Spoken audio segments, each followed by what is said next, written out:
السلام علیکم ناظرین، آپ کو بڑی خبر سے آگاہ کرتے چلیں۔ آج شام سے ملک بھر میں طوفانی بارشیں داخل ہو جائیں گی۔ محکمہ موسمیات نے خطرناک ہائی الرٹ جاری کر دیا۔ ناظرین، پاکستان میں ایک بہت بڑی بارشوں کا آغاز ہونے والا ہے۔ آج سے 15 جون تک طوفانی بارشیں ملک بھر میں رہیں گی، جس کا خطرہ محکمہ موسمیات نے جاری کر دیا۔ ناظرین، میں آپ کو مکمل تفصیل کے ساتھ آگاہ کرتا ہوں پاکستان کے کون سے بڑے شہر ان طوفانی بارشوں کی لپیٹ میں آ سکتے ہیں، تو ویڈیو کو آخر تک ضرور دیکھنا۔ لیکن اس سے پہلے ہماری آپ سے ایک چھوٹی سی گزارش ہے کہ اگر ابھی تک بھی ہمارے چینل کو سبسکرائب نہیں کیا تو سب سے پہلے ہمارے چینل کو سبسکرائب کر کے ویڈیو کو لائک ضرور کر دیں۔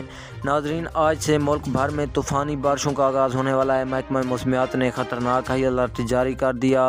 آج سے 15 جون تک طوفانی بارشیں پاکستان کے مختلف علاقوں میں رہ سکتی ہیں، اور محکمہ موسمیات کی رپورٹ کے مطابق آئندہ آنے والے دن پاکستان